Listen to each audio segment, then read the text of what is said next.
আচ্ছা সমস্যা না। আসা শুরু করি। জীবের শ্রেণীবিন্যাস পদ্ধতি। তো এখানে মেইনলি তুমি কি পড়বা? জীব জগতের শ্রেণীবিন্যাস পড়বা। তো শ্রেণীবিন্যাসটা আমরা কিভাবে করি, তার ভিত্তিটা কি? এই জিনিসটা জানবা। যেমন তুমি অনেকভাবে শ্রেণীবিন্যাস করতে পারি। যেমন ধরো আমি চিন্তা করতে পারি আমার অনেকগুলো বান্ধবী আছে। বান্ধবীদেরকে আমি কিভাবে শ্রেণীবিন্যাস করতে পারি? ধরো তাদের হাইট অনুযায়ী আমি তাকে শ্রেণীবিন্যাস করতে পারি। কেউ লম্বা, কেউ মাঝারি, কেউ একটু বেঁটে বা খাটো। এভাবে আমি শ্রেণীবিন্যাস করতে পারি। এখন তুমি এসে বললা যে, "না আপু আমি এভাবে শ্রেণীবিন্যাস করব না।" আমি এলাকার ভিত্তিতে শ্রেণীবিন্যাস করি। তো কেউ হয়তো উত্তরবঙ্গে থাকে, কেউ হয়তো দক্ষিণবঙ্গে থাকে। দেখি তোমার কয়জন বান্ধবী উত্তরবঙ্গের, কয়জন বান্ধবী দক্ষিণবঙ্গের। তো এভাবেও কিন্তু তুমি শ্রেণীবিন্যাস করতে পারো। তো শ্রেণীবিন্যাসটা তুমি কিসের ভিত্তিতে করবা এটা তোমার জানা খুব দরকার। তো এই উদ্ভিদ জগতের শ্রেণীবিন্যাসের ভিত্তি তোমার জানতে হবে। প্রাণী জগতের শ্রেণীবিন্যাসের ভিত্তি তোমার জানতে হবে। তারপর শনাক্তকরণ কিছু বৈশিষ্ট্য আছে এগুলো একটু মুখস্থ রাখতে হবে। এই তো।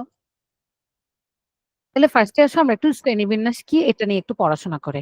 শ্রেণীবিন্যাস কি তুমি বুঝতেই পারতেছো পৃথিবীতে এত বৈচিত্র্য আছে, এত জীবজন্তু আছে, এত গাছপালা আছে। এখন কেউ যদি বলে যে আমি এগুলো সম্পর্কে একটু জানতে চাই, ধরো ৮৭ লক্ষ প্রজাতির জীব বাস করে পৃথিবীতে।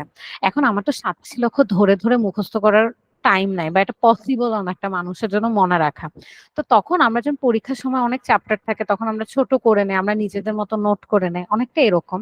এত বড় জীবজগৎটাকে আমি সুন্দর করে একটা শ্রেণীবিন্যাসের মাধ্যমে ধরো যাদের বৈশিষ্ট্য একটু সেম তাদেরকে একটা ক্লাসে পাঠাইছে, যাদের একটু আলাদা এভাবে আমি ক্লাসগুলোকে ভাগ করে নিছি।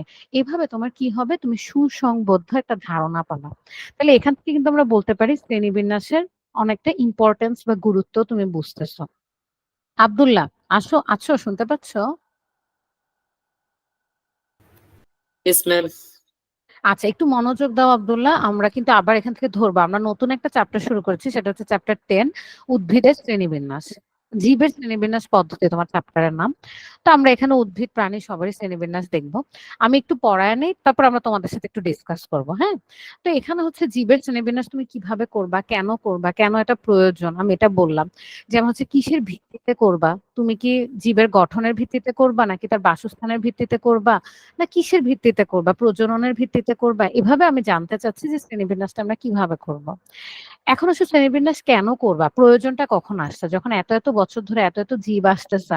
ধরো আজকে নতুন একটা জীব আবিষ্কার হলো, এখন সে কি নতুন কোন শ্রেণীতে পড়ে নাকি এক্সিস্টিং যেগুলো আছে মানে পুরাতন যেগুলো আছে এদের কোনোটার ভিতরেই সে নতুন সদস্য হিসেবে জয়েন হবে? এগুলো আমার জানতে হবে।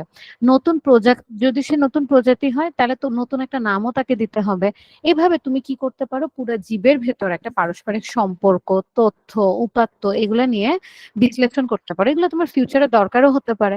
যেমন আমি যদি মাছের ঠিক মতো শ্রেণীবিন্যাস করা জানি, কোনটা কন্ড্রিক্টিস কোনটা অস্ট্রিকটিস, মানে কোনটা তরুণাস্থিময় মাছ কোনটা হচ্ছে অস্থিময় মাছ, এগুলো জানলে আমাদের লাভ কি হবে? আমি হয়তো তার প্রজননটা জানতে পারবো, আমি যদি কখনো মাছ চাষ করি আমি এগুলো সম্পর্কে জানতে পারবো।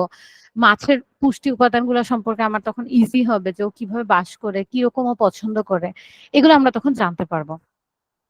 এখন আসো এছাড়াও আরো কি হয়েছে, প্রথমে আগে দেখি একদম শুরুতেই কি শ্রেণীবিন্যাসটা কিভাবে আসছে। সবার প্রথমে মানুষ চিন্তা করছে, এটা মনে হয় লিনিয়াস করেছিল একজন বিজ্ঞানী। সে বলছে আমি জীবকুলকে দুইটা ভাগে ভাগ করবো, একটা হচ্ছে উদ্ভিদ আর ফেরুলাস একটা হচ্ছে লিনিয়াস প্রাণী। কি? হ্যাঁ, ক্যারোলাস লিনাস, ভেরি গুড। আপনি নাম শুনেছি না এই সায়েন্টিস্টের? হ্যাঁ।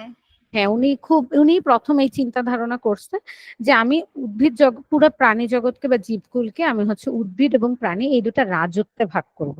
রাজত্বকে আমরা সাধারণত বলি কিংডম, হ্যাঁ? এটা হচ্ছে সবচেয়ে বড় কি বলবো শ্রেণীবিন্যাসের একটা একক। তাহলে ভাবো আমি যখন উদ্ভিদ আর প্রাণী বলে দুজনকে আলাদা করে দিলাম, এদের মেম্বার কি অনেক বেশি না? এর জন্য হ্যাঁ। এটাকে বলা হয় রাজত্ব। ঠিক আছে? তারপর তুমি আরো ছোট ছোট আসো, পর্বে আসো, শ্রেণীতে আসো, ফ্যামিলি গোত্র। পরিবারে আসো, হ্যাঁ গোত্র এগুলাতে আসো। সরি, ফ্যামিলিকে আমরা বাংলা বলি গোত্র। কিন্তু যতই বিজ্ঞানের উন্নতি হতে থাকে বিজ্ঞানীরা ধীরে ধীরে অনুভব করতে শুরু করেন যে জীবজগতের শ্রেণীবিন্যাসের জন্য শুধু উদ্ভিদ ও প্রাণী এই দুটো রাজত্বই যথেষ্ট নয়। যেমন ছত্রাক উদ্ভিদ থেকে যথেষ্ট ভিন্ন, এর মাঝে ক্লোরোফিল নেই এবং উদ্ভিদের মতো নিজের খাবার নিজে তৈরি করতে পারে না। আচ্ছা তাহলে আমি প্রথমে হচ্ছে উদ্ভিদ আর প্রাণী দিচ্ছি, কিন্তু পরে দেখা গেছে এমন কেউ কেউ আছে যে উদ্ভিদও না, সে প্রাণীও না, সে টোটালি ডিফারেন্ট। ছত্রাককে প্রথমে চিন্তা করা হয়েছে সে একটা উদ্ভিদ, কিন্তু সে উদ্ভিদ না। কেন? কারণ তার মধ্যে ক্লোরোফিল নাই। সে হচ্ছে ফটোসিনথেসিস বা সালোক সংশ্লেষণ করতে পারে না যেহেতু ক্লোরোফিল নাই। তাই ছত্রাককে আমার এখন আলাদা একটা রাজত্ব দিতে হয়েছে, যেটাকে আমরা বলি হচ্ছে ফানজাই। ঠিক আছে? তাহলে আলাদা একটা রাজত্ব যেটার আন্ডারে হচ্ছে ফানজাই বা ফাঙ্গাস বা ছত্রাকরা থাকে। এখন অণুবীক্ষণ যন্ত্র আবিষ্কৃত হওয়ার পর অণুজীবের একটা বিশাল জগৎ আবিষ্কৃত হয়। হ্যাঁ, তো এর আগে তাহলে আমি প্রথমে ২টা জগৎ ছিল উদ্ভিদ প্রাণী। তারপর আমি দেখলাম যে ছত্রাক কোনটার মধ্যেই পড়ে না। সমস্যা থেকেই তোমার আসলে নতুন সমাধান হয়, তাই না? তো তখন ওরা দেখলো ছত্রাকটাকে আমার নতুন একটা রাজত্ব দিতে হয়েছে। তারপর যত একদম অণুবীক্ষণ যন্ত্র আবিষ্কার হওয়ার পর তারা দেখলো অণুজীবও আছে। তাহলে এদেরকেও তো আমার একটা রাজত্ব দেওয়ার দরকার। তো সাধারণত এককোষী যে জীবগুলো আছে মানে কি যাদের কোষ শুধু একটা কোষ দিয়েই তৈরি। হ্যাঁ, যেমন হচ্ছে অ্যামিবা হতে পারে। তো এককোষী জীবকে আমি আবার আলাদা একটা রাজত্ব দিলাম। কিন্তু এককোষী জীবের মধ্যেও আবার আমি দেখলাম যে তাদের মধ্যে কিছু পার্থক্য আছে বা কোষের গঠনের উপর নির্ভর করে আমি তাকে আবার ভাগ করতে পারি। একটাকে বলা হয় প্রোক্যারিওটা, যাদের কোষটা হচ্ছে সুগঠিত না। আরেকটা হচ্ছে ইউক্যারিওটা, যাদের হচ্ছে সুগঠিত নিউক্লিয়াস থাকে। তাহলে আমরা ভালো করে বুঝি কি বললাম। এককোষী জীবকে আমি এবার ২ ভাগে ভাগ করছি। আমরা ২ টা টার্ম শিখবো। একটাকে বলা হয় প্রোক্যারিওট আর একটাকে বলা হয় ইউক্যারিওট। প্রো এই কথাটার অর্থ হচ্ছে আদি। ঠিক আছে? যেখানেই তুমি প্রো পাবা, অন্য আরেক প্রো মানে কিন্তু অন্যটা। এখানে প্রো বলতে শব্দের শুরুতে যদি প্রো থাকে, এটার মানে হচ্ছে আদি, মানে অনেক ওল্ড টাইপস এর। ইউক্যারিওটা বলতে এখানে কি বুঝাবে? মানে একদম অর্থাৎ মডার্ন। হচ্ছে বায়োলজিতে যদি প্রো থাকে তাহলে হচ্ছে সেটা আদি অর্থে বোঝাবে। গুড। বায়োলজি বলতে কি প্রোটা যদি তোমার প্রিফিক্সে থাকে। প্রিফিক্স মানে কি? মানে শব্দের শুরুতে থাকে, তাই না? উপসর্গ। হ্যাঁ, উপসর্গ? আমি ঠিক ভুলে গেছি। মানে হ্যাঁ, শুরুতে যেটা থাকে এটাকে উপসর্গ বলে না অনুসর্গ বলে? কিছু একটা বলে, তাই না? উপসর্গই বলে। আচ্ছা ঠিক আছে। সো প্রিফিক্সে বা উপসর্গ যেটা বলছো এখানে যদি থাকে তখন আমরা সাধারণত এটাকে আদি বুঝাই, হ্যাঁ? আবার পরেও কিন্তু থাকতে পারে। ওটা কিন্তু আলাদা জিনিস। যেমন ম্যাক্স প্রো আমরা অনেক সময় বলি বা হচ্ছে iPhone 14 Pro এরকম বলি, তাই না? ওটা অন্য, হ্যাঁ? Pro max. হ্যাঁ, প্রো ম্যাক্স এরকম। তো এটা পরে হইছে। আচ্ছা তো এবার আসলে প্রোক্যারিওট বলতে কাকে বোঝায়? আদি কোষ। এখন কাদের কোষটাকে আমি আদি বলবো আর কাদের কোষটাকে আমি প্রকৃত বলবো? ইউক্যারিওটের বাংলা হচ্ছে প্রকৃত কোষ, হ্যাঁ? তো কাদের কোষকে আমি আদি বলবো আর কাদের কোষকে আমি প্রকৃত বলবো এটা নিয়ে যখন আমি তোমাকে জিজ্ঞেস করবো এটা এটা আজীবন লাগবে যতবারই তুমি বায়োলজি পড়ো এটা সবসময় লাগবে। আদি কোষ হচ্ছে যাদের কোষটা সুগঠিত না। সুগঠিত না মানে কি? আমরা জানি কোষের ভিতর অনেকগুলা অঙ্গাণু থাকে বা অর্গানেল থাকে। যেমন হচ্ছে রাইবোজোম থাকে, মাইটোকন্ড্রিয়া থাকে, প্লাস্টিড বা ক্লোরোপ্লাস্ট থাকে, তারপরে হচ্ছে গলজি বডি থাকে, তাই না? এরকম অনেক নাম শুনেছো। তো যাদের আদি কোষ তাদের ভিতর কোনো মেমব্রেন বা ঝিল্লি বেষ্টিত কোনো কোষ থাকে না। বুঝতে পারছো? কোনো অঙ্গাণু থাকে না, ঝিল্লি বেষ্টিত। এখন তুমি বলতে পারো আপু নিউক্লিয়াসেরও তো ঝিল্লি থাকে। তাহলে ওদের কি নিউক্লিয়াসের কোনো ঝিল্লি থাকে না? না। এর জন্য দেখো তোমাদের বইয়ে কি লিখেছে প্রোক্যারিওটকে যাদের অগঠিত নিউক্লিয়াস থাকে। অগঠিত বলতে ওদের আসলে কোনো অঙ্গাণুরই মেমব্রেন থাকে না বা ঝিল্লি থাকে না। মানে ছড়ায় ছিটায় থাকে একটা কোষের ভিতর। বুঝতে পারছো? সো এর জন্য ওদেরকে আমি অগঠিত বলবো। এখানে অগঠিত বলতে আসলে বুঝাচ্ছে ওদের কোনো মেমব্রেন বা ঝিল্লি নাই। নিউক্লিয়াসটা একদম ছড়ায় রয়েছে। আরো যদি চিনতে চাও যাবো প্রোক্যারিওট কারা? প্রোক্যারিওটের আরো এক্সাম্পল হচ্ছে তাদের মধ্যে যেন কি হয়? তাদের রাইবোজোম যেটা সেটা ২ টা প্রকারভেদ আছে। একটাকে বলা হয় 70s রাইবোজোম আরেকটাকে বলা হয় 80s রাইবোজোম। এই প্রোক্যারিওট যারা তাদের রাইবোজোমটা একটু অনুন্নত মানে হচ্ছে 70s এর। ঠিক আছে? আস্তে, আস্তে আমরা বুঝতেছি। এখন আসলে ইউক্যারিওট যারা সুগঠিত, যাদের সুন্দর, সুন্দর মেমব্রেন বা ঝিল্লি বেষ্টিত অঙ্গাণু থাকে, কোষের ভিতর নিউক্লিয়াস থাকে, রাইবোজোমটা উন্নত থাকে, এইটিএস থাকে, তাদেরকে আমি ইউক্যারিওট বলবো। তাহলে প্রোক্যারিওট, ইউক্যারিওট। ক্লিয়ার? জি। এখন আসলে ইউক্যারিওট কি শুধু এককোষী হবে বলো তো আদমি? না, ইউক্যারিওট কিন্তু হ্যাঁ, বহুকোষীয় হতে পারে, তাই না? কিন্তু প্রোক্যারিওট হ্যাঁ। না সাধারণত এককোষী হতে পারে। তো প্রোক্যারিওট যারা এককোষী তাদেরকে আমি কি নাম দিব? তাদেরকে আমি নাম দিব মনেরা। তাহলে এই রাজ্যটার নাম কি হবে? মনেরা। মনেরা। ক্লিয়ার? তারপরে প্রোটিস্টা। Very good. এবং ইউক্যারিওট এককোষী যারা তাদের নাম হবে প্রোটিস্টা। তাহলে এককোষী আবার ২ ধরনের হতে পারে। একটা হচ্ছে প্রোক্যারিওট এককোষী আরেকটা হচ্ছে ইউক্যারিওট এককোষী। যদি সে প্রোক্যারিওটের এককোষী হয় তাহলে নাম হবে মনেরা। যদি সে ইউক্যারিওটের এককোষী হয় তাহলে তার নাম হবে প্রোটিস্টা। কিন্তু বিজ্ঞানের অগ্রগতির সঙ্গে সঙ্গে বিজ্ঞানীরা আবিষ্কার করলেন মনেরা রাজ্যের প্রোক্যারিওট এককোষী প্রাণীদের মধ্যে আর্কিব্যাকটেরিয়া, ইউব্যাকটেরিয়া ইউব্যাকটেরিয়া নামে দুটি সুস্পষ্ট বিভাজন আছে। তারা এক রাজ্যের অন্তর্ভুক্ত হতে পারে না। আচ্ছা, এগুলা হচ্ছে আস্তে, আস্তে আরো আসছে। পরে আমি মনেরাকে কেটে দিলাম। মনেরাকে কেটে আমি ২ টা আলাদা রাজ্য চিন্তা করলাম। সেটাকে বলা হয় আর্কিব্যাকটেরিয়া, আরেকটা হচ্ছে ইউব্যাকটেরিয়া। কাজেই জীবজগৎকে সব মিলিয়ে আমি প্রাণী, উদ্ভিদ, ছত্রাক, প্রোটিস্টা, আমরা আগে বলতাম মনেরা, এখন আর মনেরা পড়বো না। এখন আমরা বলবো ইউব্যাকটেরিয়া, আর্কিব্যাকটেরিয়া। এই টোটাল কয়টা রাজ্যে ভাগ করছি? ৬টি ৬টা। রাজ্যে। তোমাদের বই অনেক আপডেট। ইভেন আমরা লাস্ট ইয়ারও পড়েছি ৫ টা রাজ্য, হ্যাঁ? এটাকে বলা হয় 5 কিংডম ক্লাসিফিকেশন। এটা অনেক ফেমাস ছিল। কিন্তু এটার সমস্যা কি হইছে? ওই যে আর্কি আর ইউব্যাকটেরিয়া এসে ঝামেলা করছে। তারা না মনেরার মধ্যে থাকতে চায় না। তাদের মধ্যে অনেক পার্থক্য। তোমাদের ২ জনের মধ্যে যখন অনেক পার্থক্য থাকবে, তুমি কিন্তু একটা রাজ্যের মধ্যে থাকতে পারবা না। তোমাকে আমি মনেরা বলতেছি, তার মানে তোমাদের মধ্যে নিশ্চয়ই কিছু কমন বৈশিষ্ট্য থাকা উচিত ছিল। কিন্তু আর্কিব্যাকটেরিয়া এবং ইউব্যাকটেরিয়ার মধ্যে তেমন কোনো কমন বৈশিষ্ট্য নাই। সো তারা তখন আলাদা ২ টা রাজ্য হয়ে গেছে। এটা অনেক বছর ধরে তোমার হচ্ছে কথা হচ্ছিল যে ৬ টা রাজ্য হবে, প্রপোজ করা হয়েছিল। কিন্তু এখন ৬ টা রাজ্যই তোমাদের বইয়ে দিচ্ছে। ভেরি গুড এটা। তো ৬ টা রাজ্যে ভাগ করা হয়েছে। তাহলে আসো আমরা এই জিনিসটা একটু আমরা নিজেরা পড়ার ট্রাই করি যে কি বুঝাইছে, হ্যাঁ? তো আমি যদি ফার্স্ট এ চিন্তা করি যে আমরা পুরা শ্রেণীবিন্যাসটা করব কিভাবে? পুরো অর্গানিজম বা জীবজগৎ চিন্তা করব। তো জীবজগৎকে আমি প্রথমে প্রোক্যারিওট এবং ইউক্যারিওটে ভাগ করে ফেলি। তো প্রোক্যারিওট ধরো এটা হচ্ছে পুরা জীবজগৎ, তুমি যদি চিন্তা করো পুরা জীবজগতের প্রোক্যারিওট এবং ইউক্যারিওটে যদি তুমি ভাগ করো তাহলে ২ টা ক্লাসিফিকেশন হবে। আমাকে বলো তো আপনি প্রোক্যারিওট কারা আর ইউক্যারিওট কারা? প্রোক্যারিওট হচ্ছে যাদের নিউক্লিয়াস সুগঠিত না, আর ভেরি ইউক্যারিওট গুড। হচ্ছে যাদের নিউক্লিয়াস সুগঠিত। গুড। আব্দুল্লাহ, তুমি কি বুঝছো প্রোক্যারিওট এবং ইউক্যারিওট? আচ্ছা, এই ইংলিশ ওয়ার্ড গুলা বাংলায় লিখতে খুব আজীব লাগে। তোমরা হয় আদিকোষ লিখবা, না হলে বাংলায় ইউক্যারিওটটা লিখতে হয়, তাই না? বা এটা আসলে তোমাদেরকে এভাবেই লিখছে, ইংলিশ উচ্চারণটা আর কি লিখেছে। আব্দুল্লাহ, তুমি কি শুনতে পাচ্ছ?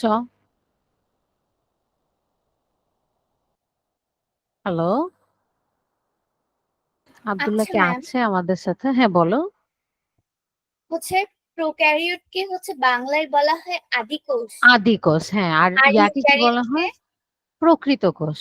তুমি চাইলে প্রকৃত। বাংলা নামটাও লিখতে পারো। অনেক সময় তোমাদের আসতে পারে। যদিও তোমাদের এখন আর এমসিকিউ এরকম মার্কস ডিস্ট্রিবিউশন তো নাই। আমাদের সময় খুব প্যারা দিত।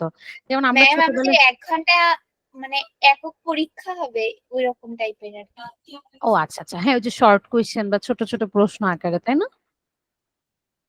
ওটার কি মানবন্টন দিয়েছে তোমাদের আপনি? কিভাবে হবে বা কি হবে?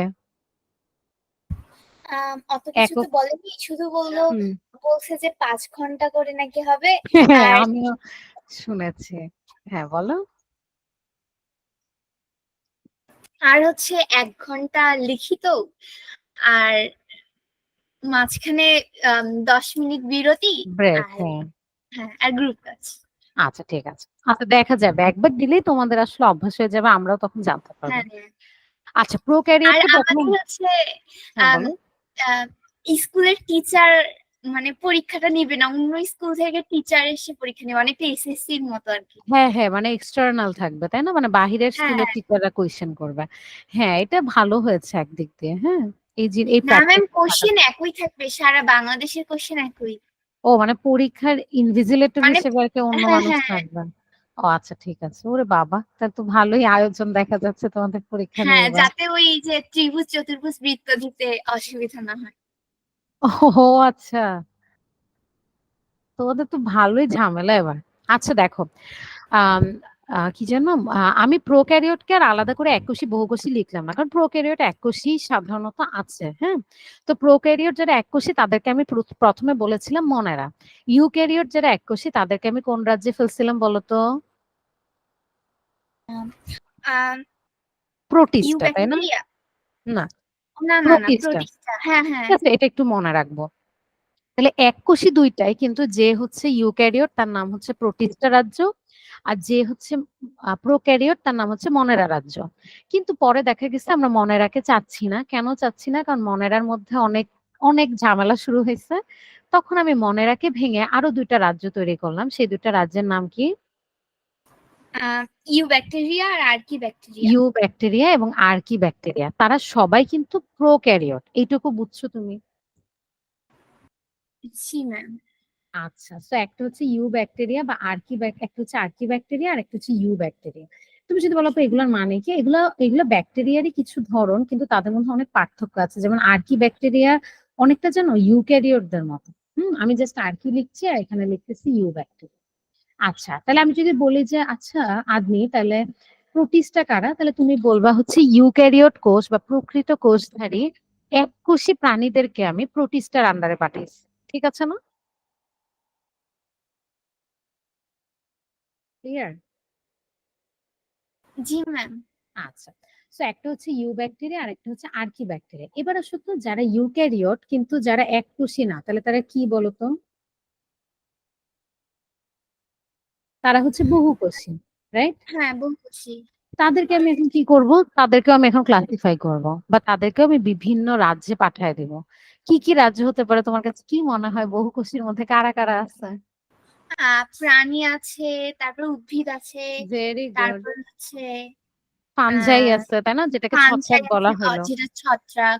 হ্যাঁ, এটা যেন কিভাবে হয়েছে আমি তোমাদেরকে একটু ঘটনাটা শেয়ার করি।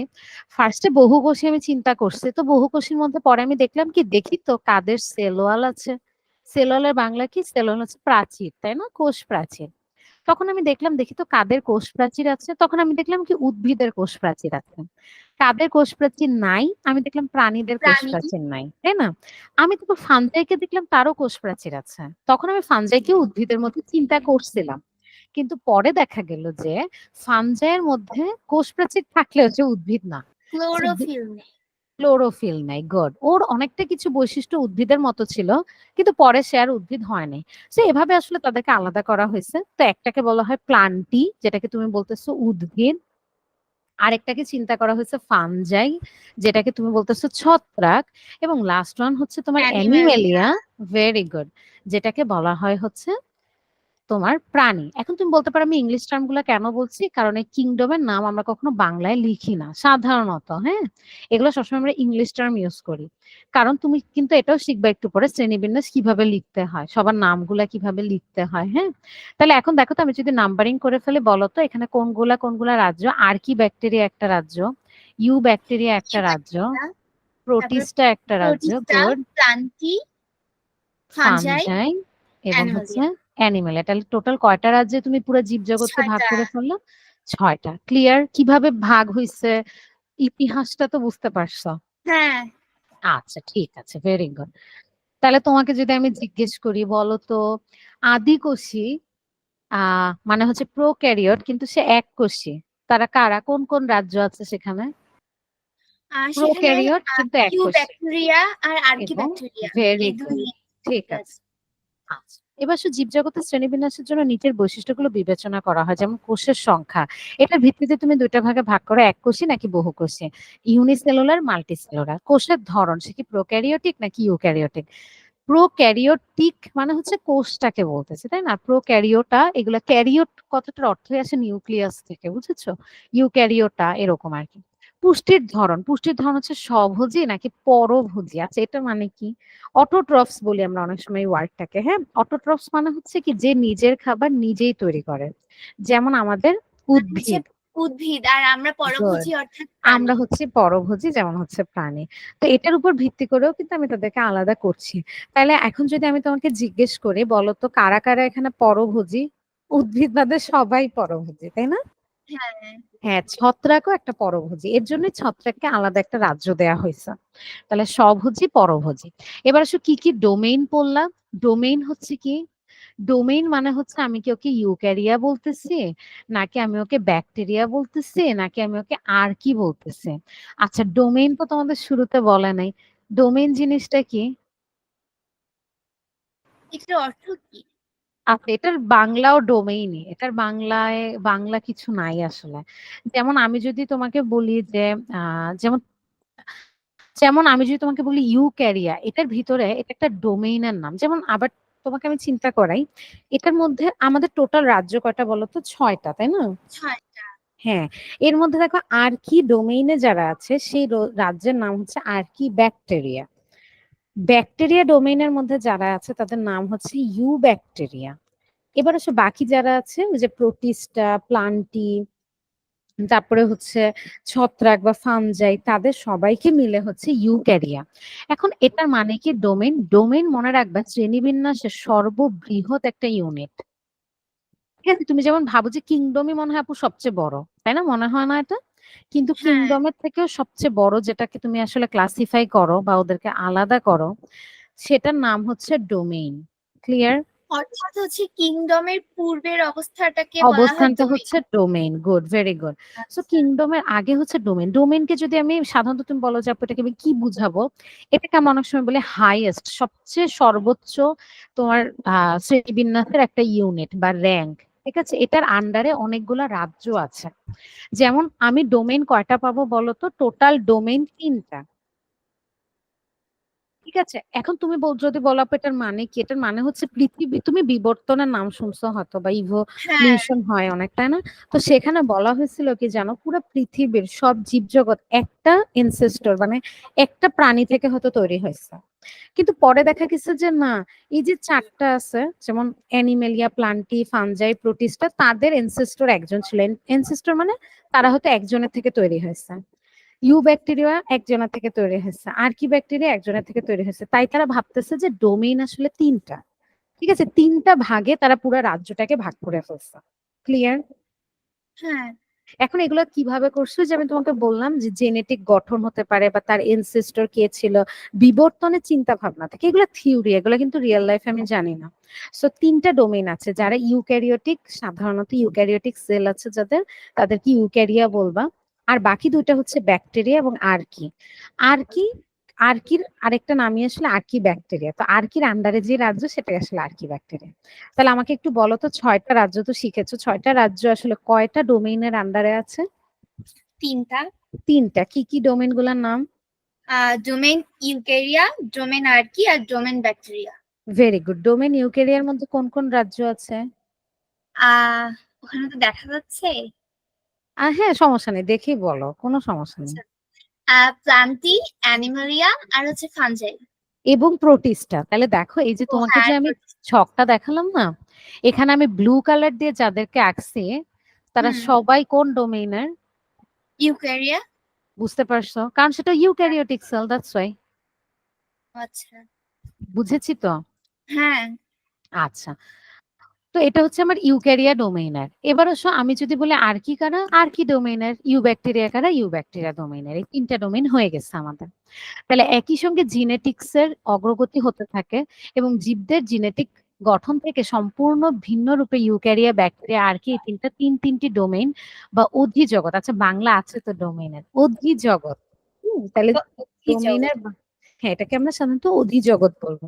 অধিজগতে ভাগ করা হয়। পাশের ছবিতে তুমি 6টা রাজ্যে বিবর্তিত হয়ে 3টা ডোমেইন কিভাবে বিভক্ত করা হয়েছে সেটা দেখানো হয়েছে। নিচে 6টি রাজ্যের সংক্ষিপ্ত গুরুত্বপূর্ণ বৈশিষ্ট্য বর্ণনা করা হলে এখানে উল্লেখ্য যে জীবজগৎ এত বৈচিত্র্যময় যে উপরে উল্লেখিত বৈশিষ্ট্যগুলোর মধ্যে অনেক ব্যতিক্রম আছে। অবশ্যই ব্যতিক্রম থাকবেই। যেমন প্লাটিপাস, আমরা সবাই এটাকে চিনি, এটা একটা স্তন্যপায়ী প্রাণী, এটা ডিম পাড়ে। তারপরে হচ্ছে ঘোস্ট প্লান্ট নামে একটা উদ্ভিদ আছে, সেখানে কোনো ক্লোরোপ্লাস্ট নেই। কেল্প নামে একটা প্রোটিস্টা আছে, সেটা বিশাল এলাকা জুড়ে থাকে। সি স্লাগ নামে প্রাণীর এক ধরনের প্রজাতি আছে যারা সালোক সংশ্লেষণ করতে পারে।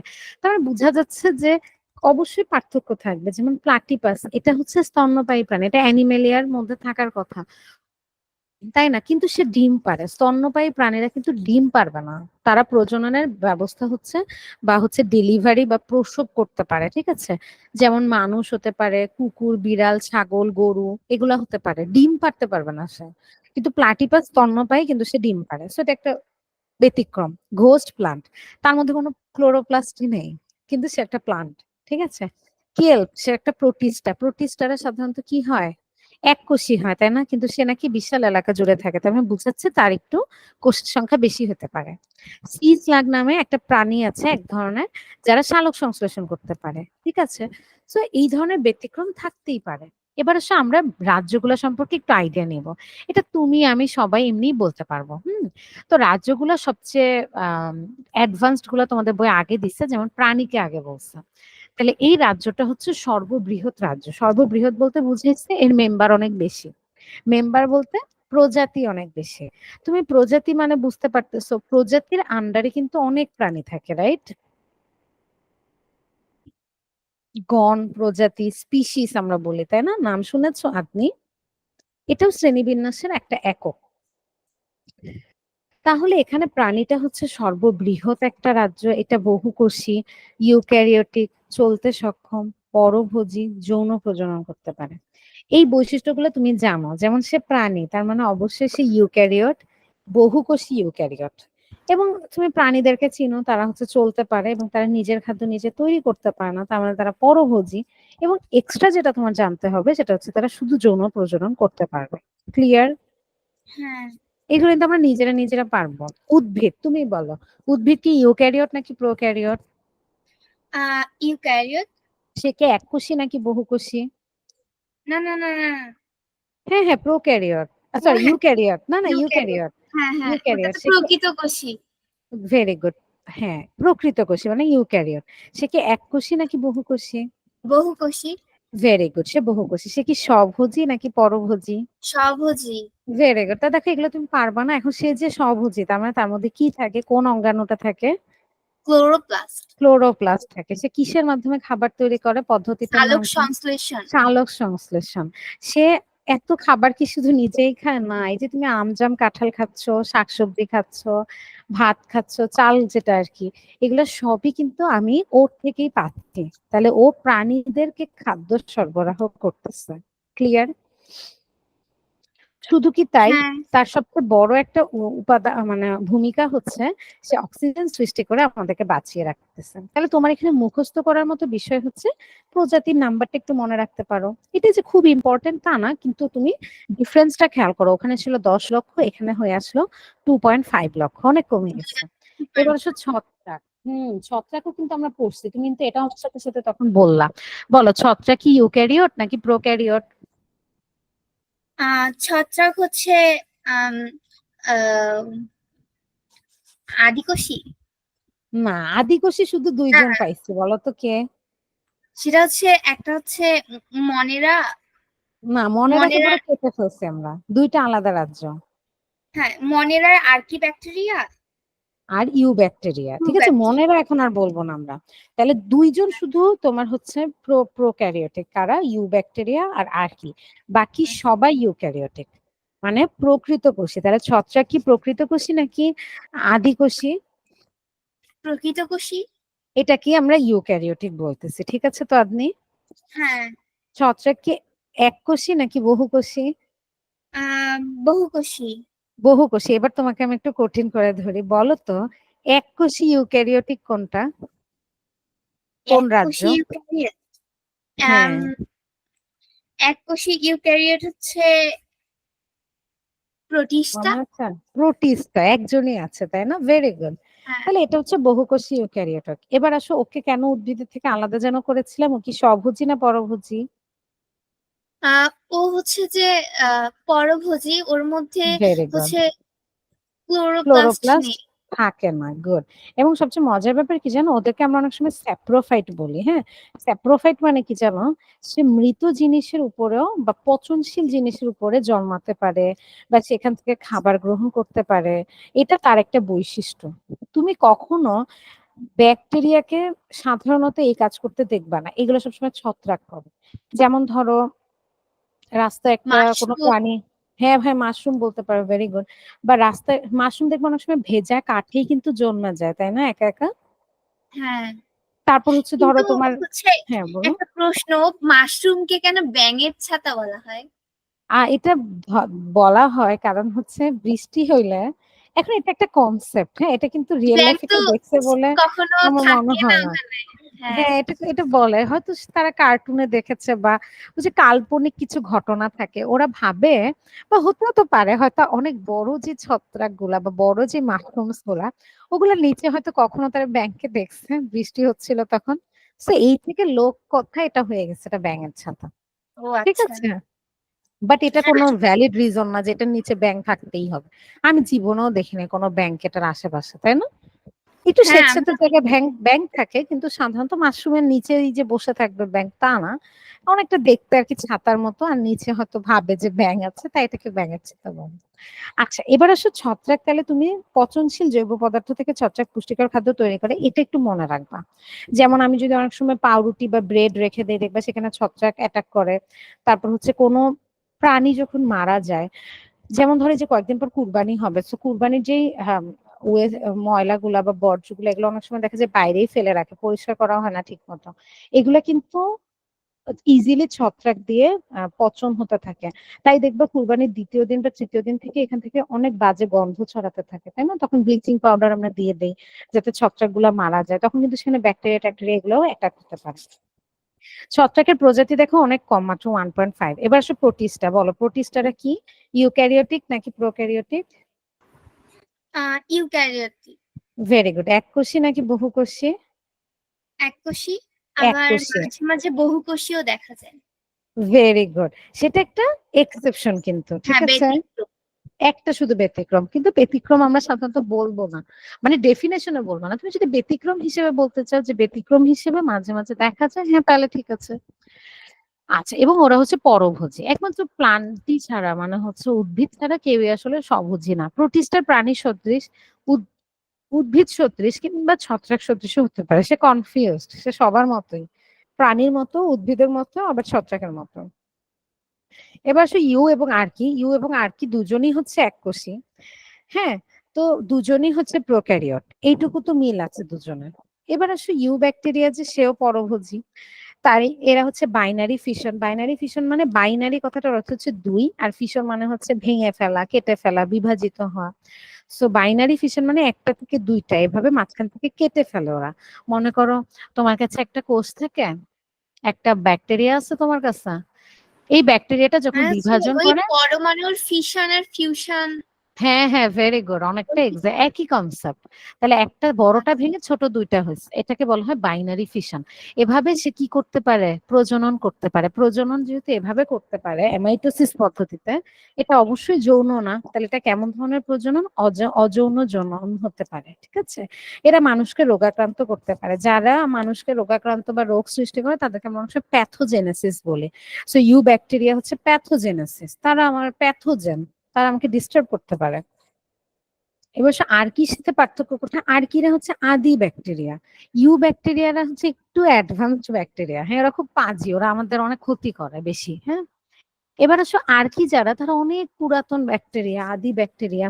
এরা সাধারণত উষ্ণ প্রসবন, মানে হচ্ছে যে হট স্প্রিং বলি না অনেক সময়, অনেক পাহাড়ে থাকে, গরম কিছু ঝর্ণা আছে দেখবা। তারপর সমুদ্রের গভীরে থাকতে পারে, আগ্নেয়গিরির জ্বালামুখ, অতি লবণাক্ত স্থান। এটা মানে কি? যত প্রতিকূল পরিবেশ আছে সব জায়গায় এদেরকে পাওয়া যায়, ঠিক আছে? আমরা জানি যে পানি ফুটাইলে, ধরো আমি 100°C যখন ফুটাই, আমার হয়তো ব্যাকটেরিয়া গুলা বা অণুজীব গুলা মারা যায়, এটাই তো আমরা চিন্তা করি, তাই না? এখন তুমি জি। যদি হট স্প্রিং এর কোনো আর্কিকে নিয়ে আসো, ওদেরকে আমরা অনেক সময় থার্মোফাইল বলি, ওরা 80°C বেঁচে থাকে। তাহলে দেখো ওরা হচ্ছে পাজি, যারা হচ্ছে প্রতিকূল পরিবেশেও বেঁচে থাকে, তুমি ওদেরকে মারতে পারবে না সহজে। ওরা অতি লবণাক্ত, যেমন অনেক সময় আমি কিন্তু ব্যাকটেরিয়াকে মেরেই ফেলি হচ্ছে স্যালিনিটি বা স্যালাইন দিয়ে, যে লবণের একটা কিছু দিলে ওর সেলটা ফেটে যায়। হ্যাঁ, কিন্তু এটাতেও বেঁচে থাকে। তার মানে যত প্রতিকূল অবস্থা আছে, যেটা ওর জন্য ভালো না, এক্সট্রিম কন্ডিশন, সেখানেও আর্কি ব্যাকটেরিয়া সার্ভাইভ করতে পারে। তাহলে অনেক শক্তিশালী সে। কিন্তু মজার ব্যাপার, সে আমাকে কোনো ডিস্টার্ব করবে না, সে মানুষকে কোনো রোগাক্রান্ত করতে পারে না। তাহলে ইউ ব্যাকটেরিয়া ছিল প্যাথোজেনেসিস, মানে প্যাথোজেন, সে আমাকে রোগ তৈরি করতে পারে আমার দেহে। কিন্তু আর্কিরা সাধারণত কোনো রোগ তৈরি করে না। এগুলো ব্যাকটেরিয়া থেকে অনেক ভিন্ন, সেজন্য অনেক সময় এদের শুধু আর্কিয়া বলা হয়। আর্কি ব্যাকটেরিয়া বলা হয় কেন? ওদের গঠনটা অনেকটা সেম, কিন্তু আসলে অনেক ক্যারেক্টারিস্টিক্স ওদের মধ্যে অনেক পার্থক্য আছে, তাই ওদেরকে আর্কিয়াও বলা হয়। তোমরা সবাই জানো উপরে উল্লেখিত 6টি রাজ্য ছাড়াও অকোষীয় নন সেলুলার অণুজীবের আরেকটা বড় জগৎ আছে। কারা তারা? যাদেরকে আমি কোনো সেলই বলবো না, এরা কারা? সেল বলার জন্য তোমার কি থাকা লাগে? একটা মিনিমাম এরা ঝিল্লি থাকা হচ্ছে লাগে। হ্যাঁ বলো। Virus, very good. Virus, virus নিয়ে অনেক মতবাদ আছে। কেউ বলে যে ভাইরাস কি, ভাইরাস কি প্রাণী, কেউ বলেন না ভাইরাস প্রাণী কেন হবে, আরেকজন বলে ভাইরাস কি উদ্ভিদ, বলে না ও তো উদ্ভিদও হবে না, প্রোটিস্টাও হবে না, ব্যাকটেরিয়াও হবে না, তাহলে ও কে? এ তখন একটা আলাদাই চিন্তা করা হয়েছে, এক সায়েন্টিস্ট বলেছে ভাইরাস হচ্ছে ভাইরাস, ঠিক আছে? তাহলে ভাইরাসটাকে পুরাই আলাদা করা হয়েছে এবং সে একটা অকোষীয়। কেন অকোষীয় বলা হচ্ছে? ধরো ভাইরাস কারণ যখন, তার হ্যাঁ বলো।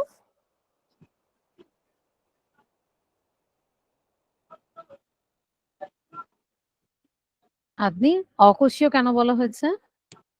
কারণ হচ্ছে তার মানে কোষ কোষের যে কোষীয় যে বৈশিষ্ট্যগুলো বৈশিষ্ট্য থাকা সেগুলো তার দরকার মধ্যে থাকে সেগুলো না। তার নেই। Very good. আবার ও কখন কোষ হয়ে ওঠে? ও যখন কোনো হোস্টকে মানে কোনো কাউকে অ্যাটাক করে সাধারণত, তখন সে আবার জীবিত হয়ে ওঠে। হ্যাঁ? যেমন করোনা ভাইরাস যখন মানুষকে অ্যাটাক করছে, হ্যাঁ, তখন সে তার পাওয়ারফুল মানে প্রজনন-টজনন সব করতে পারতেছে অ্যাজ আ কোষ।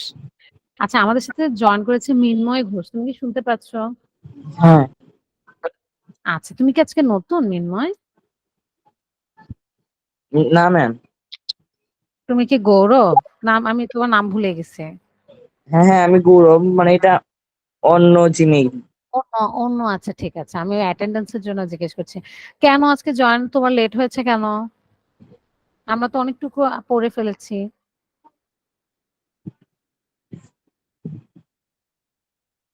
হ্যাঁ মিন্ময়, লেট হলো কেন?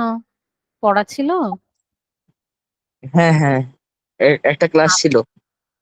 আচ্ছা, এটা একটু খেয়াল করবা, দুইটা তোমার যেহেতু কনফ্লিক্ট হয়, একটু টাইমটা ঠিক করে নিবা, হ্যাঁ গৌরব? নাহলে তো তুমি দেখা যাবে একটু পিছিয়ে যাবে, অথবা ক্লাসগুলো দেখে নাও তো পরে, সময় করে। ওকে। আচ্ছা ঠিক আছে, আমরা পড়ছিলাম চ্যাপ্টার 10। হ্যাঁ, শ্রেণীবিন্যাস নিয়ে পড়াশোনা করেছি, 6টা রাজ্য নিয়ে পড়েছি, 6টা রাজ্যের একটু ডেসক্রিপশন পড়েছি। ক্লিয়ার? মিনময় তুমি একটু দেখে নিও, সরি গৌরব তুমি একটু দেখে নিও, আমি পরের টপিকে চলে যাচ্ছি। ম্যাম আপনি, মিনময় পড়ান, সমস্যা নাই। আচ্ছা তোমার দুইটাই তোমার নাম? হ্যাঁ হ্যাঁ, ও আচ্ছা ঠিক আছে মিনময়, কিন্তু আসো আমার তাহলে। হ্যাঁ বলো। আমার সবাই স্বপ্নীল ঘোষ নামে চেনে সবাই। কি নামে চিনে? স্বপ্নীল ঘোষ। স্বপ্নীল ঘোষ, আচ্ছা ঠিক আছে, আমি তোমাকে স্বপ্নীল ঘোষ বলবো। তোমার বাচ্চা যেন আচ্ছা তোমার নাম স্বপ্নীলই দেয়া এখানে অ্যাটেন্ডেন্স শিটে, তোমার নাম স্বপ্নীল দেয়া তাই না? হুম।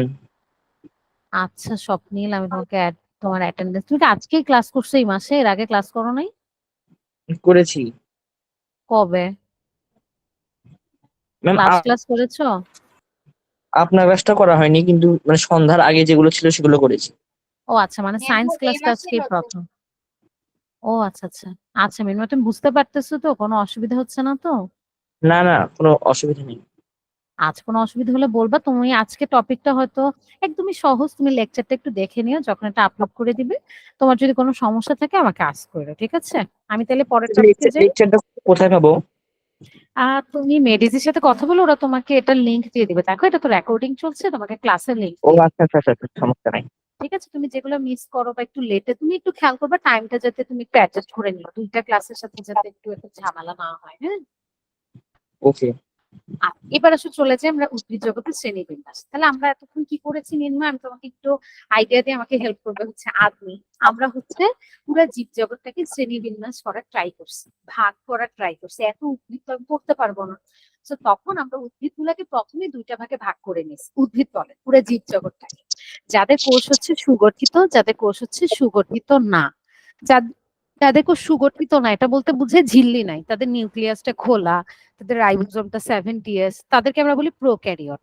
আর যাদেরটা সুগঠিত তাদেরকে বলি ইউক্যারিওট। তখন প্রোক্যারিওটের আন্ডারে আমরা যে রাজ্য পাইছি তাকে আমরা বলছি মনেরা। আমাকে আপনি বলো তো, মনেরাকে কেটে কেন আমি আর কি আর ইউ লিখেছি? আহ, মনেরার মধ্যে হচ্ছে মনেরার এই মনেরার মধ্যে দুটা আলাদা প্রজাতির হচ্ছে যে ভেরি গুড। মানে হ্যাঁ, দুইটাই আহ, ডিফারেন্ট একটা প্রজাতি এবং ওদের মধ্যে কোনো মিল না থাকায় হ্যাঁ এত আলাদা, তাহলে অবশ্যই তাদেরকে আলাদা দুইটা রাজ্য বলবো আমি, তাই না? তো এর জন্য তাদেরকে আমি আর্কি এবং ইউ ব্যাকটেরিয়া আকারে লিখে ফেলেছি। গুড।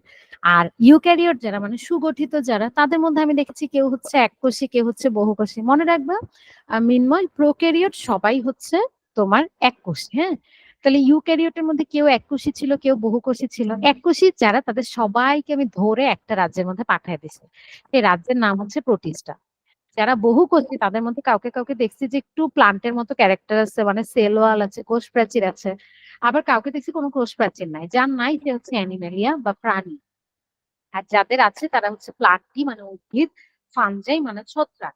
কিন্তু তাদেরকে আবার আলাদা কেন করছে, পরে দেখা গেছে উদ্ভিদ আর ফাঙ্গাস বা ফানজাইয়ের মধ্যে, ছত্রাকের মধ্যে অনেক পার্থক্য আছে। উদ্ভিদের মধ্যে ক্লোরোফিল আছে কিন্তু ছত্রাকের মধ্যে ক্লোরোফিল নাই, তাই তাদেরকে আবার আলাদা দুইটা রাজ্য করেছে। তাহলে এভাবে আমরা সব মিল টোটাল জীবজগৎকে 6টা রাজ্যে ভাগ করেছি।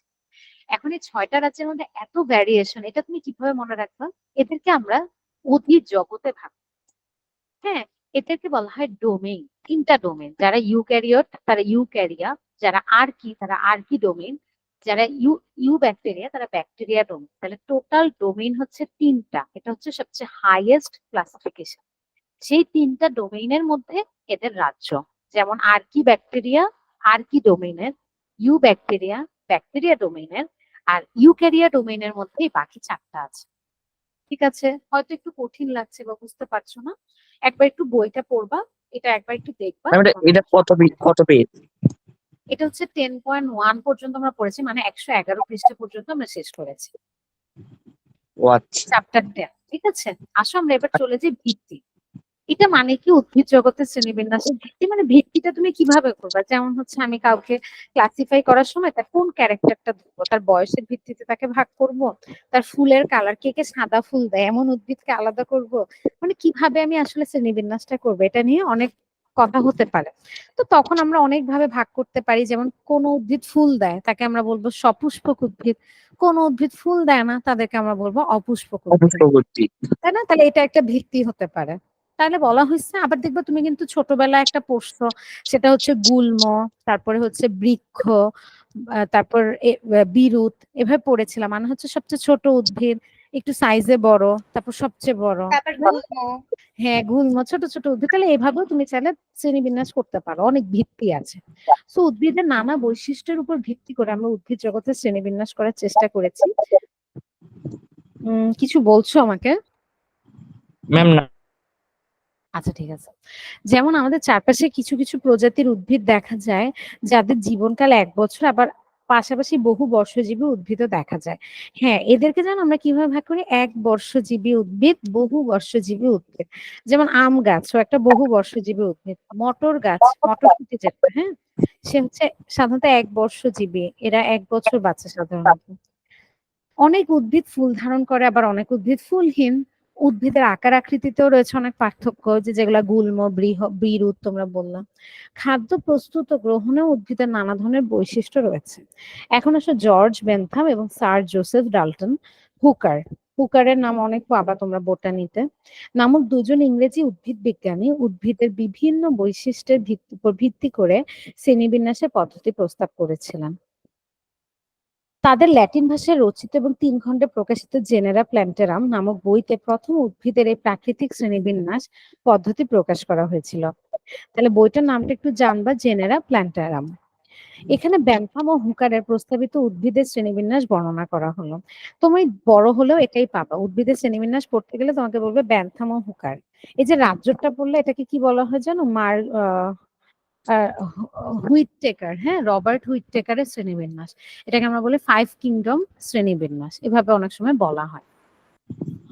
কোন আচ্ছা, জগৎ? ওই যে তখন যে আমরা করলাম অ্যানিমেলিয়া, প্লান্টি, হ্যাঁ মানে হ্যাঁ, হচ্ছে টোটাল জীবজগৎ। জীবজগৎ যেটা, হ্যাঁ ওটাকে আর কি বলেছি। আচ্ছা, এরপর চলে আসো শ্রেণীবিন্যাস। আচ্ছা, বেনথাম ও হুকারের আমরা এখন একটু দেখবো। তারা সমস্ত উদ্ভিদ জগৎকে অপুষ্পক বলেছে আর সপুষ্পক, এটা 2টা উপজগতে ভাগ করেছে। তাহলে জগৎটা ছিল আমাদের উদ্ভিদ, সেটার মধ্যে সপুষ্পক অপুষ্পক উপজগৎ হয়েছে। ঠিক আছে, অপুষ্পক উদ্ভিদ মানে হচ্ছে যারা ফুল দেয় না, তাই তো? তারাই তো অপুষ্পক। হ্যাঁ। হ্যাঁ, তো তারা সাধারণত কিভাবে বংশবৃদ্ধি করবে? তাদের মধ্যে রেণু থাকবে বা স্পোর থাকবে। প্রাকৃতিক শ্রেণীবিন্যাসে অপুষ্পক উদ্ভিদকে আরো তুমি 3টা ভাগে ভাগ করবা। একটাকে বলা হয় সমাঙ্গ বর্গ, এই বাংলা নামগুলো কঠিন কিন্তু তোমরা ওদেরকে চিনো, যেমন হচ্ছে থ্যালোফাইটা, এই উদ্ভিদটা চিনো কিনা আমি জানি না। তারপর হচ্ছে মসবর্গ আছে, থ্যালোফাইটা আছে, মসবর্গ আছে, তারপর ফার্নবর্গ আছে। মানে এরা কখনোই তোমাকে ফুল দিবে না। ক্লিয়ার? ম্যাম আপনি কি একটু হ্যাঁ দেখাবেন গুগলে? হ্যাঁ শিওর। বাট আমার সাথে একটু নামটা আগে একটু মনে রাখো, তাহলে বলো তো অপুষ্পক মানে কি? কোন উদ্ভিদগুলো অপুষ্পক বলছো তুমি আমাকে? ম্যাম সমাঙ্গ বর্গ, মশবর্গ, ফার্নবর্গ। আচ্ছা ফার্নবর্গ। অপুষ্পক বলতে এখানে কি বুঝাচ্ছ? তারা কি ফুল দিবে না দিবে না? দিবে না। দিবে না। এরা কোন জগতের আন্ডারে পড়ে? উদ্ভিদ জগৎ, ঠিক আছে? হ্যাঁ ম্যাম। আচ্ছা, সো ক্রিপ্টোগ্যামস বলি আমরা, মানে হচ্ছে অপুষ্পক উদ্ভিদ বলি আমরা। এটার আন্ডারে তুমি যাদেরকে দেখবা তারা হচ্ছে ক্রিপ্টোগ্যামস এর, আমি যদি তোমাকে দেখাই, তোমরা যেমন এটা চিত্র দেখতে চাচ্ছ, সরি ফিগার মানে ছবিগুলা দেখতে চাচ্ছ, যেমন একটা হচ্ছে থ্যালোফাইট, যেটাকে আমরা বাংলায় বলতেছি সমাঙ্গবর্গী, ঠিক আছে? তাহলে থ্যালোফাইট মানে হচ্ছে সমাঙ্গ বর্গ, মস বর্গ, ফার্ন বর্গ। তাহলে আসো আমরা একটু ছবিগুলা দেখে নেই, মস বর্গ, ফার্ন বর্গ কে কোন বর্গের। আমি তোমাকে একটু দেখাই নিই থ্যালোফাইটের কিছু এক্সাম্পল। একটু শেয়ার দিয়ে নিই, দাঁড়াও। আর মস আমরা হয়তো দেখেছি আশা করি, থ্যালোফাইটাও তোমরা দেখেছো। নাম হয়তো আমরা জানি না, যেটার নাম থ্যালোফাইটা বা থ্যালোফাইটস। পুরা বর্গটাকে বলবো থ্যালোফাইটা, আর ওদের সদস্যকে বলবো থ্যালোফাইটস। হ্যাঁ, তো থ্যালোফাইটার মধ্যে যেমন দেখো এখানে কিছু এক্সাম্পল আছে, আলভা আছে, চারা আছে। এই মাঝের যে চারাটা দেখতেছে এটা অনেক সময় পানিতে থাকে, তুমি দেখবা পুকুরের আশেপাশে সাধারণত এদেরকে তুমি দেখতে পাবা, ঠিক আছে? বা পুকুর, অনেক সময় পানির ভিতরেও ওদেরকে দেখা যায়। ওদেরকে সমাঙ্গবর্গী বা এরা কি এটা কেন শৈবাল? হ্যাঁ বলো, বুঝি নাই, আবার বলি। এরা কি শৈবাল? না এরা শৈবাল, হ্যাঁ অ্যালগিও এটার মধ্যে পড়ে, গুড, অ্যালগি বা শৈবালও এটার মধ্যে। তুমি দেখবা শৈবাল যে পুরাটা সবুজ করে রাখে, কোনো ভেজা জায়গা দেখেছো না? হ্যাঁ এবং তোমার মনে আছে আমি একটু আগে তোমাদেরকে বলেছি ফানজাইকে অনেক সময় প্লান্ট ভাবা হইতো, তাই না? হ্যাঁ ছত্রাককে অনেক সময় উদ্ভিদ ভাবা হতো। এই জানো কিছু ছত্রাক আছে যারা দেখতে অনেকটা এরকম, তাদেরকে আমি ভুলে থ্যালোফাইটা বলা হয়েছিল। মানে আমি কি, মানে আগেকার মানুষ চিন্তা করতো ভুলে, ঠিক আছে? তারপর লাইকেন্স, তোমরা কি লাইকেন্স এর নাম কখনো শুনেছো? না ম্যাম না। আচ্ছা এটাও, হ্যাঁ এটাও অনেকটা তোমার এই যে তোমরা যে বললা শৈবাল এটার মতো, এবং এটা অনেকে খায়ও, এটা অনেক পুষ্টিগুণ আছে। অ্যালগি এগুলারও মোটামুটি ভালো তুমি এক্সাম্পল দেখতে পাবা। আর কি কি আছে তাহলে? আমি সমাঙ্গবর্গী বা থ্যালোফাইট কাদেরকে বলবো? যাদের দেহে তুমি মূল কাণ্ড পাতায় কখনো ভাগ করতে পারবা না, পুরা দেহটাকে একটা চিন্তা করবা, রাইট? জি ম্যাম। হ্যাঁ, তো তুমি ওদেরকে ধরে বলতে পারবা না যে এটা হচ্ছে দেহ, সরি এটা হচ্ছে তার মূল, এটা হচ্ছে তার কাণ্ড, এভাবে আসলে আলাদা করা যায় না। এর জন্য তাদেরকে এরকম নাম দেওয়া হয়েছে। তো ম্যাম এরকম, দেখা যাচ্ছে না। ও আচ্ছা আমি শেয়ারটা অফ করে দিয়েছি, দাঁড়াও।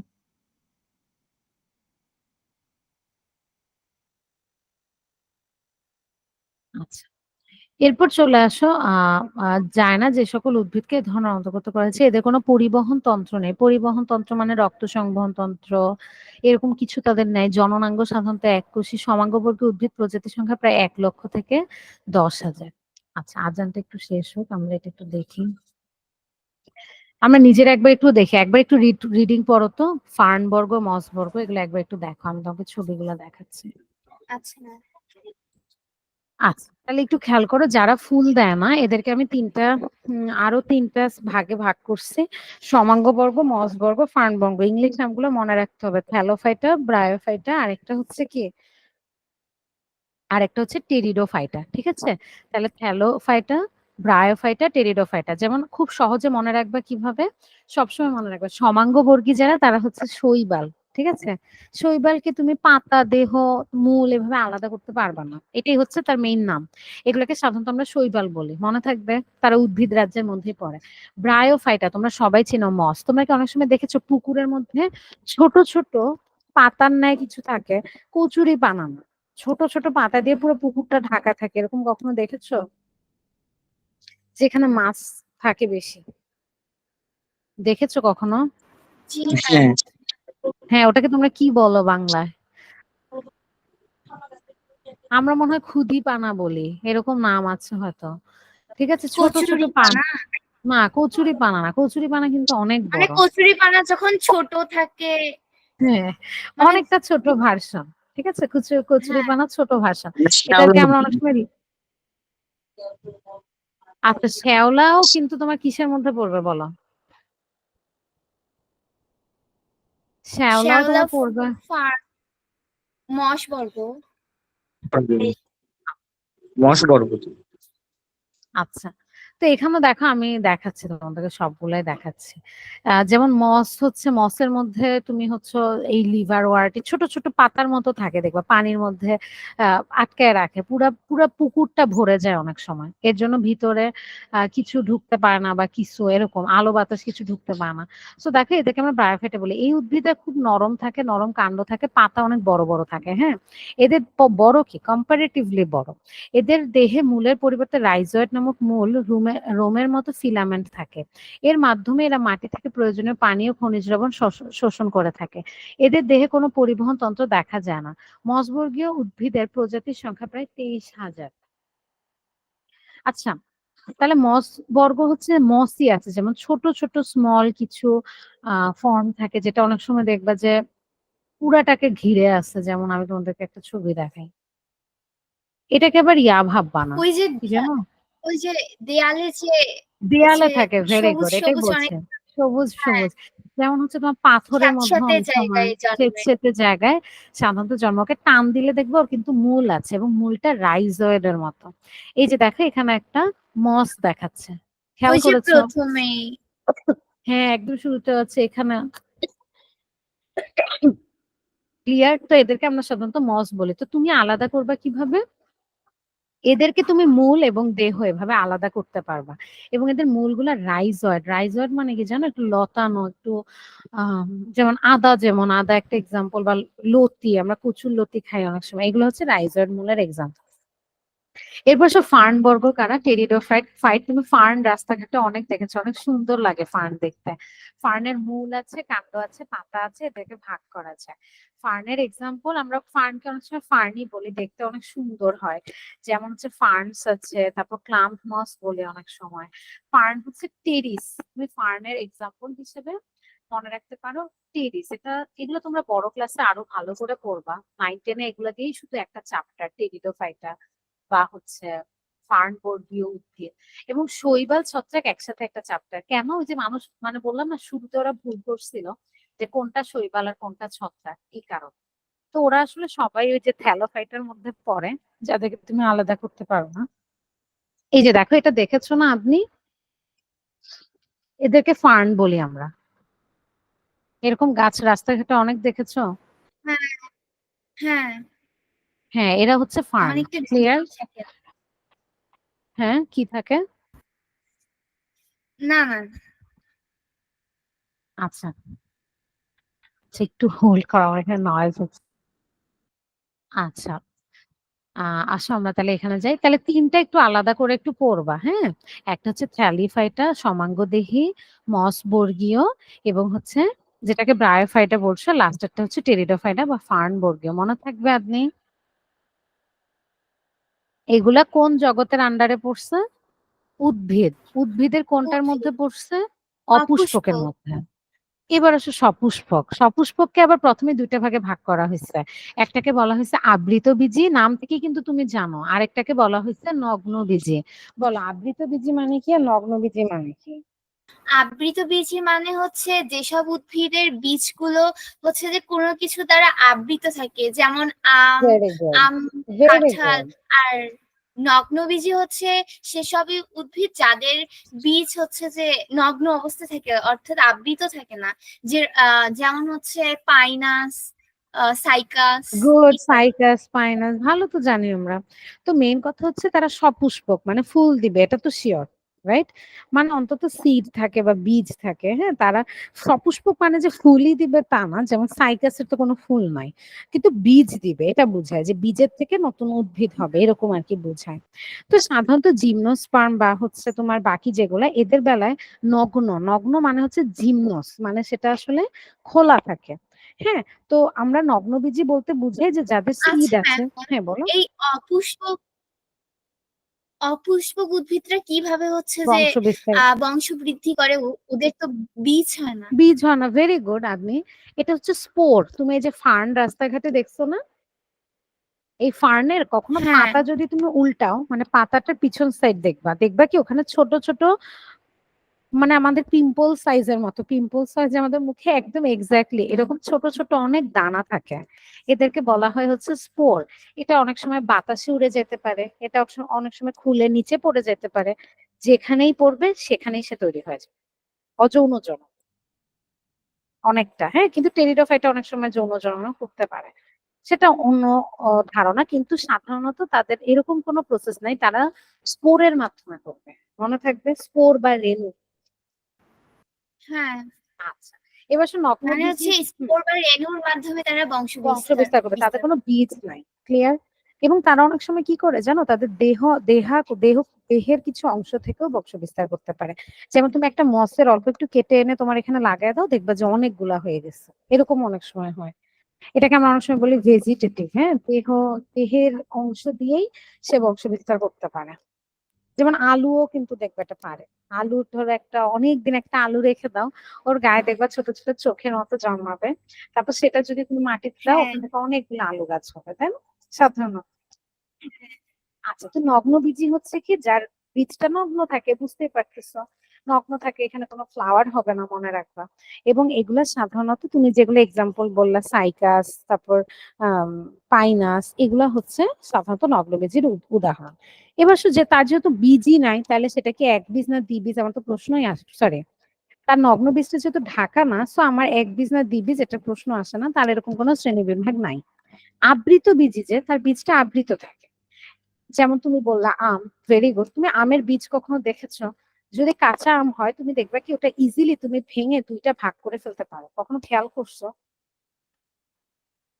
দুইটা পোর্শনে আলাদা ভেঙে যায় আমের বীজটা। হ্যাঁ। হ্যাঁ, যেমন শিমের দিয়ে বীজ। হচ্ছে ওখানে গাছ, হ্যাঁ, মানে বীজটা ফেটে ওখান থেকে গাছ বের হয়। গাছ বের হয়। Very good. যেমন শিমের বীজও এরকম না, মাঝখান থেকে ভেঙে যায় একটু চাপ দিলে হ্যাঁ, হালকা করে। হ্যাঁ, এরকম চাপ দিলে ভেঙে যায়, এখান থেকে দুইটা বীজপত্র তৈরি হবে।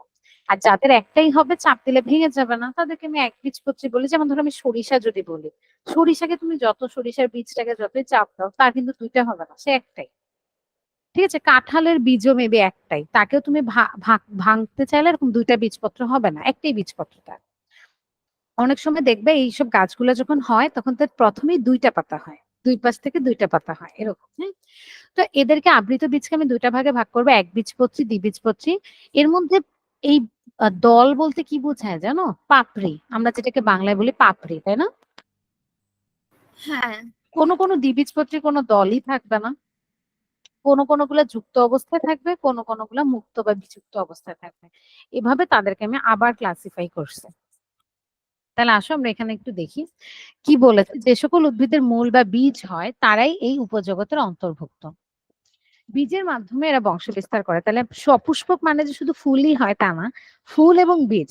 হ্যাঁ, কারো কারো ফুল হয় না, শুধু বীজ হয়, যেমন নগ্নবীজী। পাইন, আম, জাম, কাঁঠাল এগুলো হচ্ছে বীজযুক্ত উদ্ভিদের উদাহরণ। জীবজগৎ দুই ভাগে বিভক্ত, উপজগৎ আবার দুই ভাগে বিভক্ত, নগ্নবীজী, আবৃতবীজী। তাহলে আসো এখানে চলে যায় নগ্নবীজী কারা, যাদেরকে আমরা বলতেছি জিমনোস্পার্ম। আবৃতবীজী কারা, যাদেরকে আমরা বলতেছি অ্যাঞ্জিওস্পার্ম। জিমনো মানে নগ্ন অবস্থায় থাকবে। এদের উদ্ভিদের ফুলের স্ত্রীস্তবকে কোনো গর্ভাশয় থাকে না, কারণ জানো গর্ভাশয়ের ভিতরে বীজটা লুকানো থাকে। তুমি যে আম খাচ্ছ, আমের চারদিকে যে এত রসালো অংশ, এগুলো তার গর্ভাশয়ের কিছু অংশ ফল তৈরি করছে। তাহলে ওর যেহেতু কোনো গর্ভাশয় থাকে না, নিষেকের পর গর্ভাশয়টাই ফলে রূপান্তরিত হয়। কিন্তু ওর যেহেতু কোনো ফলই থাকে, গর্ভাশয়ই থাকে না, তাহলে নগ্নবীজী উদ্ভিদে কি কখনো ফল হবে? না, হবে না। না, গর্ভাশয় না থাকে, বীজ নগ্ন অবস্থায় থাকে, যার ফলে এটাকে নগ্নবীজী বলি। সাইকাস ফাইনাস এটার এক্সাম্পল। আবৃতবীজী কি গর্ভাশয় আছে, তাই দেখবে নিষেকের পর এক্সাইটমেন্ট কাজ করে তাদের মধ্যে। তোমার পুরা গর্ভাশয়টা মিলে কি হয়ে যায়, ফল হয়ে যায়। যেমন পুরা গর্ভাশয়টা মিলে আম হয়ে গেছে। এখন তুমি বলতে পারো আপু কাঁঠালে তাহলে এতগুলা বীজ কেন? তার কারণ তার এতগুলা গর্ভাশয় ছিল, সবগুলা গর্ভাশয় একসাথে মিলে হয়েছে। আমের মুকুল আলাদা আলাদা ভাবে আম হয়, কিন্তু কাঁঠালগুলা গুচ্ছ ভাবে হয়, এটাকে অনেক সময় গুচ্ছ ফল বলি আমরা। ঠিক আছে, তো ফল তৈরি হয়, বীজ থাকে ভিতরে। বীজে বীজপত্র কয়টা আছে এটার উপর ভিত্তি করে দুই ভাগে ভাগ করবে, একবীজপত্রী, দ্বিবীজপত্রী। তাহলে একবীজপত্রী যারা, নামটা মনে রাখবা, এটাকে আমরা বলি কি জানো, বীজপত্রটাকে বলি কোটিলেডন। যদি মনো হয় তাহলে মনোকোটিলেডন, যদি দুইটা হয় তাহলে ডাইকোটিলেডন। ডাই মানে দুই, যেমন কার্বন ডাই অক্সাইড, দুইটা অক্সিজেন। মনো মানে একটা শুধু, মনোকোটিলেডন। তাহলে যাদের বীজে একটা মাত্র বীজপত্র থাকে তাদেরকে একবীজপত্রী বলবা। মূলগুলা গুচ্ছমূল। গুচ্ছ মানে কি জানো, একসাথে আটকে থাকে সবগুলা। এবং পাতায় সমান্তরাল শিরা বিন্যাস থাকে, পাতার মধ্যে অনেক সময় ছোট ছোট শিরা যায়, এগুলো সমান্তরাল থাকে একটার সাথে আরেকটা। দ্বিবীজপত্রীতে কি হবে, জালিকা থাকবে, মানে জালের মতো থাকবে, কোনো সমান্তরাল হবে না। মনে থাকবে তো এগুলা? এগুলো হ্যাঁ একটু পার্থক্য করে পড়বা। যেমন কি বলছে, একবীজপত্রীর পাতাটা কেমন হবে, ধরো এটা হচ্ছে একটা একবীজপত্রী পাতা, এখানে ধরো এটা হচ্ছে পুরো আসল বিন্যাসটা। তো এভাবে সমান্তরাল থাকবে একদম, একটা আরেকটার সাথে এক্স্যাক্টলি একটা প্যাটার্ন ফলো শিরা করবে। উপশিরাগুলো। সেটা হ্যাঁ সুন্দর করে থাকবে। আর তুমি যদি দেখো, দ্বিবীজপত্রী দেখো এরকম পাগলের মতো জালিকা বিন্যাস করে থাকবে, কোনো প্যাটার্ন নাই, কিচ্ছু নাই। ঠিক আছে, যেমন অনেক সময় লাউ পাতায় হয়তো এরকম দেখতে পারো, লাউ শাকের যে পাতাটা অনেকটা এরকম থাকে। তো এভাবে আমরা এটাকে আলাদা করব। মূলটা গুচ্ছ হয় একবীজপত্রীতে, সমান্তরাল শিরাবিন্যাস থাকে, টিস্যুগুচ্ছ ক্যাম্বিয়াম বিহীন এবং বিক্ষিপ্ত ভাবে সাজানো থাকে। এটা হচ্ছে তাদের কাণ্ডের কথা বলছে। পরিবহন টিস্যুগুচ্ছ মানে কি, যারা হচ্ছে পানি, খনিজ লবণ এগুলো পরিবহন করে। পৃথিবীতে 18,000 একবীজপত্রী উদ্ভিদ আছে, নাম মনে রাখবে। একবীজপত্রী যেমন ধান, হ্যাঁ ধানকেও ভাঙা যায় না, গম, কলা, কচু, নারকেল এগুলা। দ্বিবীজপত্রী উদ্ভিদ হচ্ছে দুইটা বীজপত্র থাকবে, জালিকা শিরাবিন্যাস থাকবে, মূল থেকে শাখা প্রশাখা বের হবে, পরিবহন টিস্যুগুচ্ছ ক্যাম্বিয়াম থাকবে, বৃত্তাকারে সাজানো থাকবে। এই জিনিসটা একটু বুঝাবো, বাট এখন একটু মনে রাখো, আমি পরে দেখায় দেবো। কাঁঠাল, লিচু, রাই, সরিষা, ধুতুরা। আচ্ছা সরিষা দ্বিবীজপত্রী, সরিষাকে তার মানে ভাঙা যায়, আমরা হয়তো বাইরে থেকে বুঝি না, কিন্তু ভেজায় রাখলে হয়তো তাকে ভেঙে তুমি দুইটা পার্টে ভাগ করে ফেলতে পারবা। 80,000 দ্বিবীজপত্রী উদ্ভিদ রয়েছে, ফুলের পাপড়ির উপস্থিতি আছে কি না এটার উপর ভিত্তি করে এবং সংযুক্তি তারা কি যুক্ত কিনা এটার উপর ভিত্তি করে আরো তিনটা ভাগ, বিযুক্ত, যুক্ত, দলহীন। দেখো যার কোনো দলই নাই সেটা দলহীন। যার পাপড়িগুলা যুক্ত তাদেরকে বিযুক্ত, আর যাদেরগুলো যুক্ত না, সরি, যাদেরগুলো যুক্ত তাদেরকে যুক্ত দল, যাদেরগুলো যুক্ত না বিযুক্ত দল। তাহলে এগুলো একটু পড়বা, এখানে প্রতিটার এক্সাম্পল আছে। যেমন বিযুক্ত মানে আলাদা আলাদা, সরিষা ফুল যদি তুমি দেখো।